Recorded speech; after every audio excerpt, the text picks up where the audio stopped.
So, how in the world is your day to day life going to heal you? Well, let's talk about that. As I said, a lot of times we think of healing and growth as being something we kind of segment to some portion of time and focus every week. Like you go to a recovery group, or you go see your therapist, or you're in a support group, or you read something, or. Well, as a competitive golfer my whole life, I watch videos of great golf swings. I read instructional stuff on the game of golf and how to play it well. Whatever your field is, you can apply this. We learn stuff, right? Or we have a time to work on it. But we can learn all this stuff, but then you got to go play around. You can go to the practice range, but then you got to get on the course, right?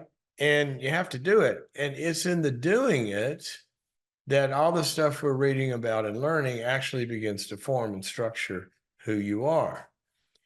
And I don't know if you notice this or not, but all the dysfunctional patterns with difficult people or in struggles that you have in the way you interact or reaching goals or performing or whatever that is you're doing, working on in therapy, well, those patterns are used and play out as you go through your life day to day. So, what we've got to be doing is we've got to be on a dual track as you go through your days with your spouse or girlfriend or boyfriend or extended family or coworker or whoever it is that you're doing life with at different points and contexts. And we've actually got to be aware of those issues that you talk about in therapy, or you read about in a book, or you watch on a video. And then as you go live out those moments, your day to day life can heal you as you're doing a couple of things, as you become aware. Okay, this is one of those situations where I'm kind of feeling a little bit controlled here. I've been learning in therapy that I learned to be that way in a certain context, and that developed all of this pain that I talked to my therapist about, but also developed patterns of how I let people control me. And this is one of those situations. It's happening now. And so when you have that awareness inside, and generally your feelings will, or your cognitions will be a pretty good dashboard. Like on your car when you're driving, there's a little red light blinking or a speedometer or whatever. It tells you that your feelings are that this is happening right now. Now is what we talked about in therapy. Now is when I've got to take that feeling, turn it into words, and take the appropriate action about that issue. So let me give you a couple of areas. By the way, I'll give the number out again. 844-940-2774 is the number to call. 844-940-2774. And if you have a fear of calling into a live radio broadcast or podcast or whatever we call this, you have a fear of that, this is real life. So now you can actually practice that as we're talking about. You can dial that number, 844-940-2774. So as you're going through life, these moments come up. What I want to do is I want to give you just a few of many, many kind of like bellwether, watershed, big life-forming patterns that tend to lead to things like depression, anxiety, addictions, relationship problems, all that kind of stuff. That if you would be aware of these patterns day to day, when you're in these situations and begin to, number one, be aware of them, notice that you're doing it in real time or having the invitation to do it, the temptation to do it, and then deliberately practicing something new in the moment. That's how we grow. Now, there's a reason for that. When you do it, new neurological wiring circuitry is being formed as you do things. You've all heard about habit formation and all that and how long it takes. And a lot of that stuff is, all of that is it's a true concept, but generally it takes longer than it takes 23 days to change that. Yeah, there's so much involved in that. But what is not at question is that it takes the doing to do it. Okay. You probably never think about before you go to bed brushing your teeth. Well, when you were a kid, you didn't think about that. Somebody had to make you aware of it. That's the video, mom on your case about it. But then you had to pick up the brush and you had to do it. And you did it over and over and over again. And then you were not a person who didn't brush their teeth. You became a person who brushes their teeth. And you don't do it as a big burden every day and have to read a manual on it.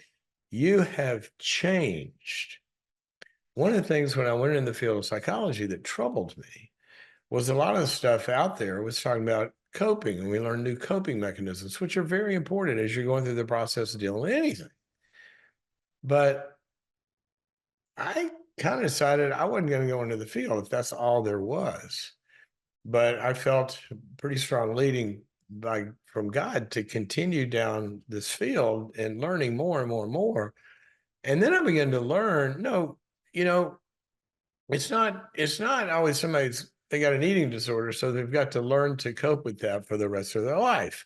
Or they are depressed, so they got to manage their depression or anxiety for the rest of their life. Now, certainly there's time involved, but I began to see people who were depressed become people who no longer got depressed, or who had anxiety or ruminations or fears, who turned into a person that didn't have that anymore. Now, again, it's not so all or nothing that you flip a switch, but over time, doing the right things, that kind of transformation actually is possible. Now, depending on obviously how deep and how early and how broken and all that, the time thing changes. But the good news here is that new patterns can be developed, and you all the time hear about stories of, somebody they're in a horrible abusive marriage and they got out of that and they went through divorce recovery and they changed and they learned patterns and new ways of being in a relationship and new ways of who to be attracted to and not be attracted to. And they actually started liking broccoli. Remember when you were a kid, you didn't really like vegetables, you only wanted ice cream. Well, that's a bad relationship a lot of times. The thing that feels good immediately gives you cavities, root canals, and gain a bunch of weight. And then somebody had to train you to actually eat foods you didn't like. And then you began to, I think I do like that. And then it became kind of normal. Well, your appetites for life change as you grow and new patterns begin to develop. And here's the deal. Please hear this. When new patterns develop, then those patterns become a different you that develops, and a different you that develops leads a different life, one that is healing and even healed in a lot of different areas. But we have to do that in real time. Okay, we can't just go talk about it and read about it. We got to do it. Got to do it. Okay, so what are a few of these things? Well, number one, a lot of people get into dysfunctional patterns in life because when their patterns are formed, they're formed in relationship with difficult people, usually originally, families of origin, parents, significant figures, even later in life, some relationships you have to recover from. You get into going through life with a focus only on the other person. And then their behavior triggers your pattern of how you learn to respond to somebody who's maybe angry or somebody who's disapproving or somebody who might not like what you're thinking. Okay, so I want you to do something new. I want you to, in those situations, certainly part of emotional intelligence is we have to be aware of ourselves and others, right? So you certainly want to be aware of the other people. I mean, that's basic mirror neurons starting at infancy. We have to be able to read tone and expressions and all that of the other person. But they're not the only one in the moment. You're there too. So you can learn to see what's going on with them and then also be aware, what am I feeling about that? Do I like that? Do I want to do what they're saying or not? Do I want to somehow negate me and what I'm feeling or wanting or not liking and instantly go into that old pattern of giving them what I think they want or like or need? And I want you to turn this into what is called a relationship, not where you're an object just serving them. Okay. So then you become aware of your own feelings. And then you have choices. You don't have to react in the same way the pattern tells you to react. You don't have to automatically give in to them or do what they want. You can tune into your own feelings and say, you know what, I don't like this. And then you can let your feelings and awarenesses and your judgments inside teach you or tell you in the moment what you want to do. You know what? Yeah, I hear what you're saying, but that's not really what I want to do. I think I'd like to do something different. I have a different perspective on that. Or if they're getting angry or whatever, we saying, see, this is upsetting to you. I'm sorry, it's frustrating, when I say no, but I'm going to have to stick to that.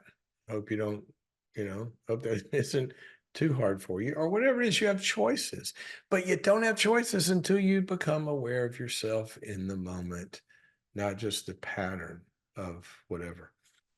Let me give you another one. How about in the moment, starting to, when it is good, safe, wise, and helpful, to be honest about your vulnerability. So how are you doing today? Oh, great. Yeah, I'm fine. Things are good. When they're not. And this is really somebody who would be caring. Why don't you say, well, honestly, it's kind of a tough time right now. And if you're with somebody that is deserving of knowing you better, then they're going to say, oh, really? Tell me why. A new step, a different pattern for you in that moment will be to say, well, honestly, I've gone through some losses lately, or I'm struggling with my job. I just read a fascinating article, and I think it was in the Wall Street Journal, but I'm not sure, about how the holidays are one of the most difficult times for people about one question, because they get in family gatherings or parties and they get asked about their work and their work's not going well. They can't find a job, or they're kind of feel stuck in a job that they don't like, and everybody else is succeeding and all this. And they actually don't go to gatherings because they're afraid of that question. Well, maybe that's a pattern of feeling like you have to meet other people's expectations or this, that, and the other. And maybe the truth is, no, you don't. Why can't you say, um, you know what, I'm finding it kind of tough out there right now. I've been wanting to change jobs. I'm sending out a bunch of resumes, going on interviews, and I really haven't found it yet. I was talking to a friend of mine who is a very, very, very accomplished Hollywood executive. And through some, takeovers and some other stuff, he in his 50s, things got reorganized and his role got taken away. And we're all sitting around, in a social gathering, and somebody asked me, said, man, it's brutal. And I said, what? And he said, just talked about kind of that landscape. And it was so cool. Everybody kind of leaned in. And I think he experienced some care from some people, which is a good thing. And probably that's going to lead to some people, sending him some maybe connections that he wouldn't have had just from the vulnerability with good people. But how tempting it is to say, oh, it's great. I'm going through some changes, looking for some new opportunity, and acting all happy about it when he wasn't. I feel a lot closer to him just because he was vulnerable. Now, there'd be some idiots that you probably don't want to do that with, but that's where, when you're aware, you begin to have choices. What about the simple thing of saying no if you tend to be a yes person? Or what about the tendency to think that you're around perfectionists and they're not going to like any kind of mistake or any kind of failure, you know? So what? You're not living your life for them. Well, if you say, yeah, I just really blew it, or I just really had a whatever. I mean, all of these things. Or what about your own power? I don't mean power in dominating people. I mean power in what it truly is, which is expertise. Sometimes people are afraid to say, what you're really saying, I don't think that's true because I do know some stuff about this and just disagreeing, just good old fashioned disagreeing. How about stuff like that? But see, when you're doing these and you're taking these steps in your day-to-day moments, you are literally diminishing the power of old biological, neurological, psychological, emotional, spiritual, and all sorts of other patterns living in the hardware. Those are kind of laying down as new ones come up, and those are the ones you feed, and then it changes. It's called neuroplasticity. It's how we grow. I'll never forget one time, and we're gonna go to calls in just a second, but I'll never forget one time. I was we had just moved into our house, and it's about 100-year-old house, and so we get a new phone line put in.